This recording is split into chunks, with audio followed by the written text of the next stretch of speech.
it's like when someone gets up and just, Oliver Klimt. When someone gets up and just stands in their truth and their power, and I know we've all done it, there's just it's like, you have to listen. You just have to get it. You have to be touched by it. When someone can open their mouth and let out that breathtaking example of what God is. You know, when I actually had asked Joanne to come here and sing a different song, which she will sing in a bit, and then she sent me this as an alternative, and as soon as I heard it, I knew I wanted to talk on it, because the concept of suggesting, may I suggest to you, is very provocative. You know, I hear, may I suggest, can I suggest something to you? And I hear, here comes the judgment. Here it comes. May I suggest to you? They're going to tell me there's a better way, and they know it. May I suggest? And so that's when I heard it. Of course, the song doesn't take me there, but just the idea. You know, because most of the time when someone gives us a suggestion, it's not really a suggestion. Don't you find that? They're not really telling you a suggestion. It's just a polite way of saying, here's what I want you to do. May I suggest to you? You know, when you're a parent, how many times as a parent have you suggested to your children they may want to do something a certain way? Now, as a parent, I can honestly say, since my children are in the other part of the building and won't hear me, I'm not saying, may I suggest to you? I am saying, listen closely to my suggestion and you might know what you are going to do. And I apologize to all of those of you that know how to give suggestions from an impersonal place where you do not expect the other person to just do exactly what you want because you are that evolved. So, now, suggestion is not a word that we use very much in religious science. Just to be very, very clear. What we teach in religious science are two things. The divinity of mankind, right, Rita? Read Rita's book. She'll tell you all about it. The divinity of mankind and the law of cause and effect. In other words, it is done to us as we believe, as Jesus taught us. So that's all we do. And if we believe as God, from the place of God, then it will be done unto us in a wonderful way. That's what we teach. And I'm really not being sarcastic. That just came out sarcastic. I really mean it. We are teaching two things. The divinity of man, that you are God, right where you are, and that you use your mind to think. And as you think, so it is. But your thoughts, of course, are based on your beliefs. So it is done unto you as you believe.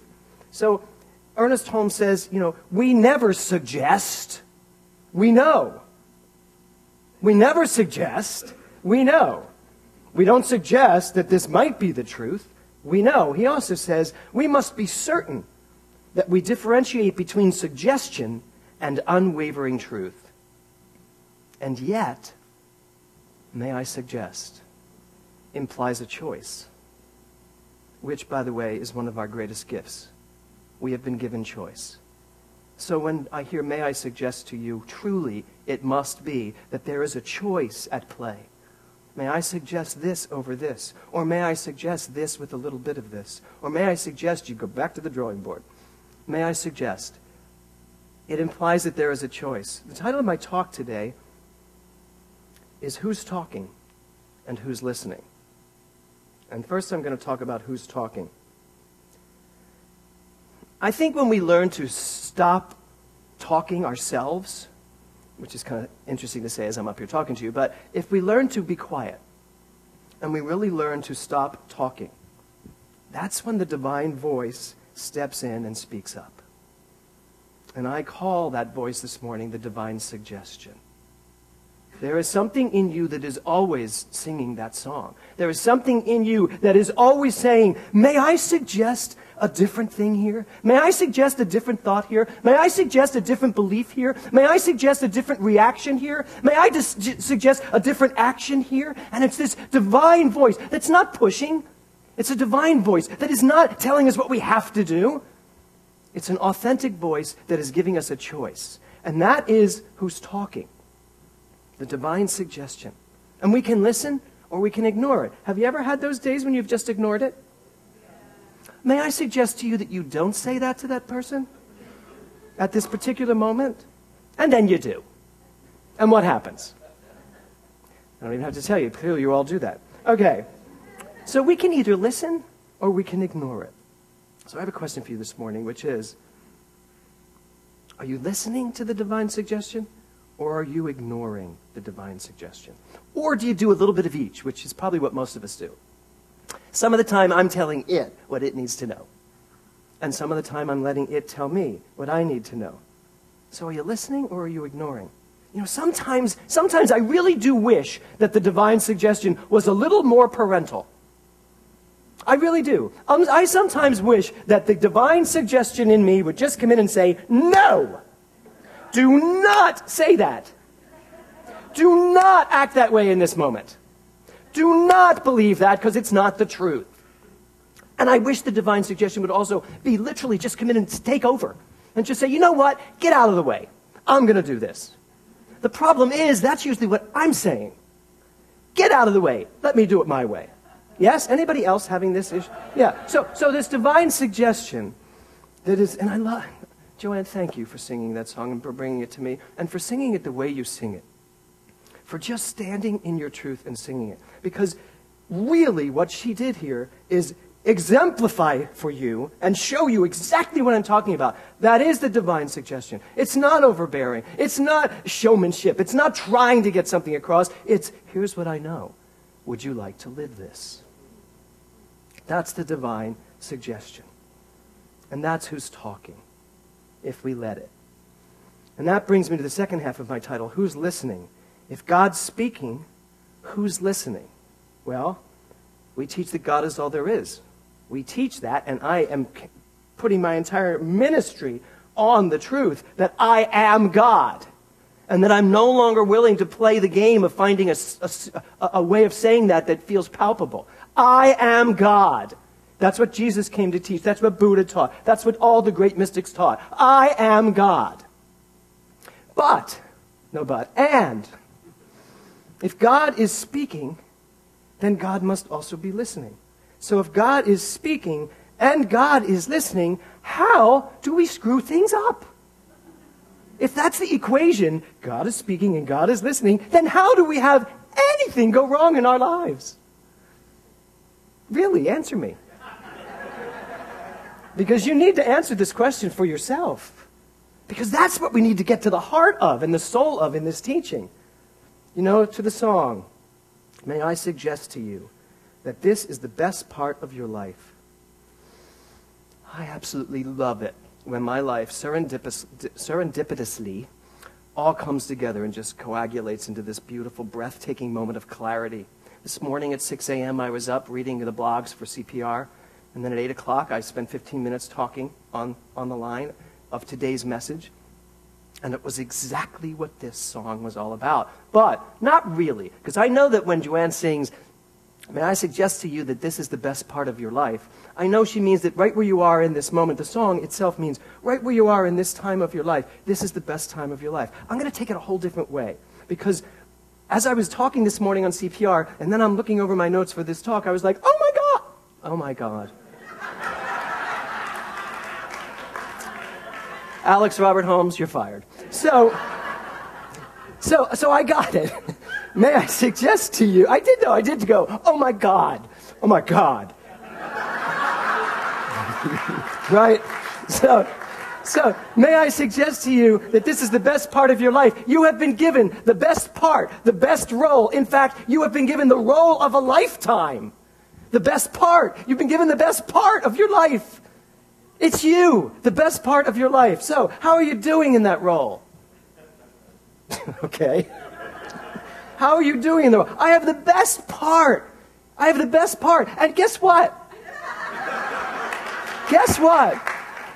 It was my boa. I didn't bring it out. I figured I didn't need it. So, if I have the best part, I also have the best part in a play written by God. God's the playwright. God can't write me a clinker. God can't write me a flop. I apparently am living God's flop if I'm creating a flop, because God wrote a hit play for me to star in. I am the best part written by God, and my job, and this is my job and your job, my job is to direct the play. Let's face it, everyone wants to be a director. Right? Your job, my job, is to direct the play. And a good director reveals what has been written. A good director doesn't just slap those words onto a stage willy-nilly, as Ernest Holmes says. He finds what's underneath it. My job, right, Jonathan Frakes? Your job as a director is to reveal what the writer wrote, what's underneath it. When I just directed The Red Room, I had the most incredible journey. Why? Because the playwright wrote such an intricate, amazing play that I got to find out what was underneath. That was my job as the director. And to direct the actors so that they knew what was underneath, or at least that they knew that I knew what was underneath. And I'll get to that part of directing. So, too many times, and I know this as a director, too often, actors come into a project and try to rewrite the play to suit their talents. Have you ever noticed that? It's like, I wouldn't say it that way. No, you wouldn't. The character would say it that way. Because this is a role. This is a part. Now, the part you're getting to play is you. The problem is, you're still trying to do your part the way you've been told the part should be played somehow along the way, and it's just not authentic. It's not real. No one's buying it. We just don't buy it when it's not authentic. And then because you see when someone gets up here like Joanne and just sings, it's like, there's authenticity. There's real. There's gut-wrenching truth. Too many of us are trying to rewrite the play. So I just want to say today, and I got to tell you, it is so cool at 58 years old to realize I was wrong about something. It doesn't happen often, but so I am actually going to publicly give an apology to Arthur Lawrence from West Side Story for the obnoxious way I tried to tell him his play was written incorrectly. In a little room at the Minskoff Theater in 1980, I told Jerome Robbins, Stephen Sondheim, and Leonard Bernstein that a certain thing that I was having to say didn't feel authentic. They might want to consider rewriting it. It was a long year that year, and the words were it was the scene, the latter scene before Tony sings Something Coming, and I'm sure it was just that I thought I should be singing Something's Coming, but anyway. I start the scene with Rig-a-tig-a-tum-tum, why not? And I was like, what is Rig-a-tig-a-tum-tum? I probably did that, and they were like, well, it's not that. You know, what is Rig-a-tig-a-tum-tum? I said, no gang leader says Rig-a-tig-a-tum-tum. And they're like, were you in a gang? And like, no, but I'm sure they don't say Rig-a-tig-a-tum-tum. I really think I should just start the scene with why not? And then, and I'm really apologizing to you, Arthur Lawrence, wherever you are. Because then Stephen Sondheim chimed in and said, yeah, I agree with him, I never liked that line. And now they're all fighting. And of course, the person that really gets left with that is me, because I prompted it. But I spent this morning with those words, rig-a-tig-a-tum-tum, and I was like, oh God, if only I could say it again. Let me do it again, because I know exactly what that really means. I could do it exactly how I think he meant it. So there's my apology. And the message today is we have to stop trying to rewrite what God wrote. We have to stop trying to do something different with what God meant for us. Because what God means for me is what I mean for me. Because that's who I am. That's what I am. Our purpose in life is to reveal the truth of what God has written. The truth is, you are the director of your life. You are the star of your life. Stop casting yourself as an extra. Stop casting yourself as a supporting player. Stop casting yourself in a bit part. Stop casting yourself as an unemployed actor, because it's a tough career. And actually step into the role of a lifetime. Direct yourself, bless you, direct yourself to right where I am, center stage. Direct yourself and put yourself right there. When I suggest, as a director, when I suggest something to an actor, I am most often telling them what I want them to do. When I suggest something, and sometimes when I'm suggesting something to an actor, it's because I have an idea of exactly what I want, and I direct that actor. So, as God, when I hear, when I listen, and there are some steps here. One is to shut up and listen to that divine suggestion, and then allow it to come forward, and then direct it. That's what Ernest Holmes is telling us to do with our lives. Direct our lives. Announce, he says. Announce our lives. It takes direction. It takes you and I to direct our lives. So I have 3 steps for you. 1, quiet yourself and listen for divine suggestion. It's there. It's always there. Quiet yourself enough to listen to it.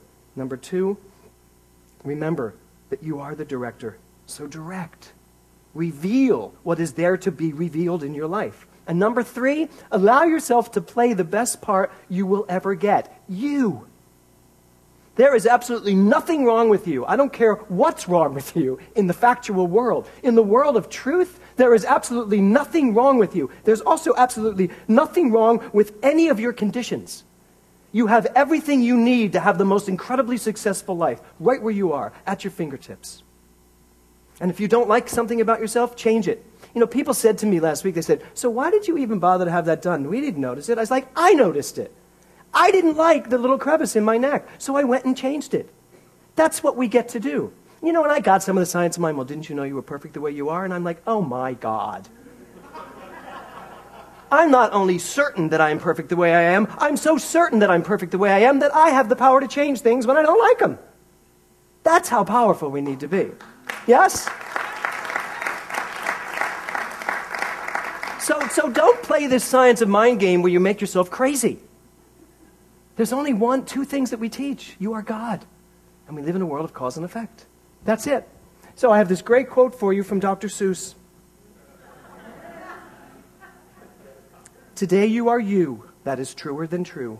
There is no one alive who is youer than you.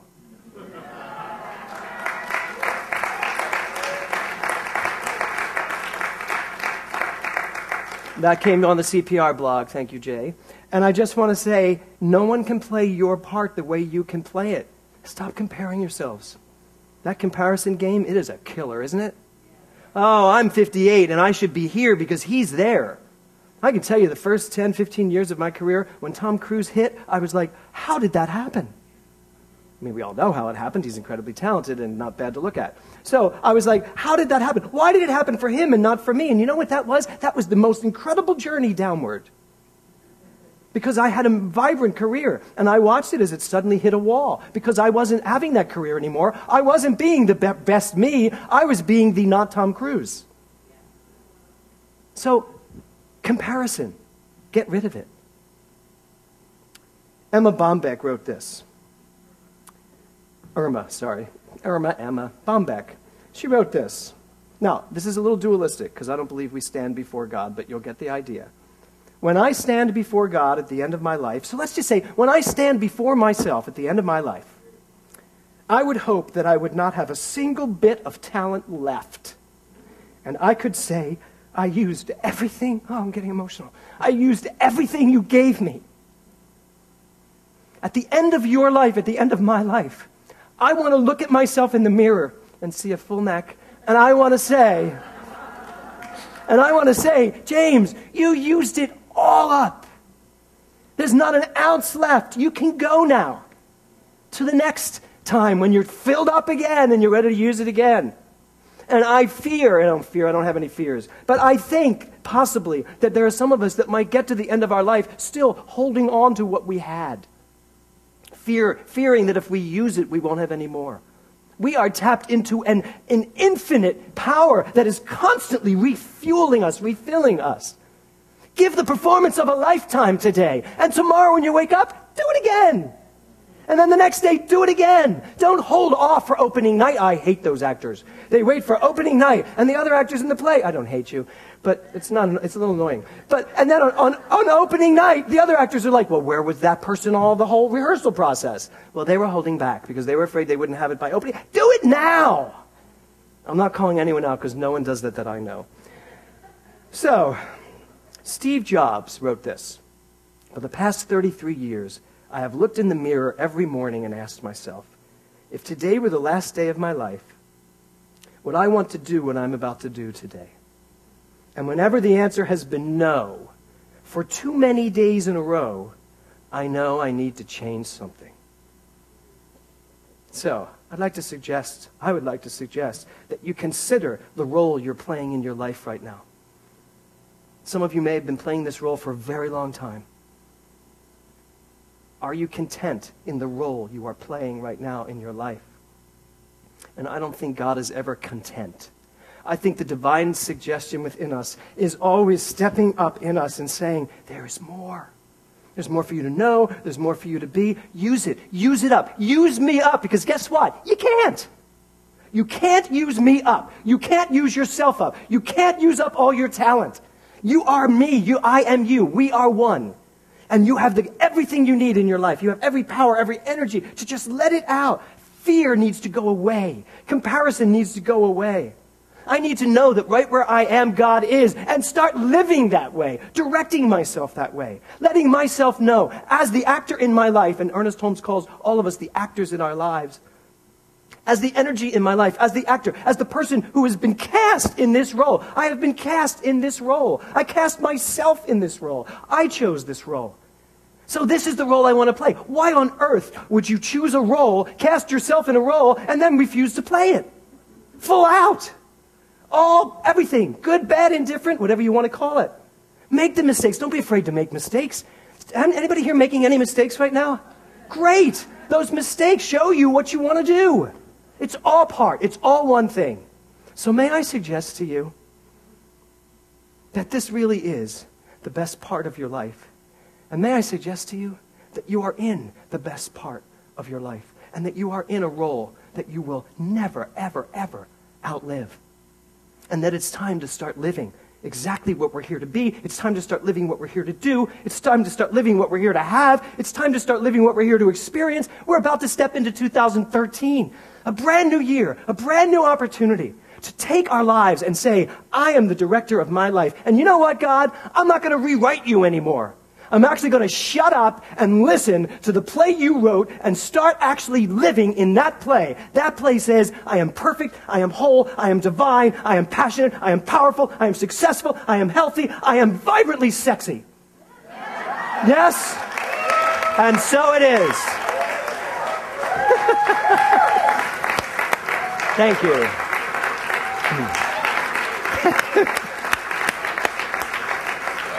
Thank you.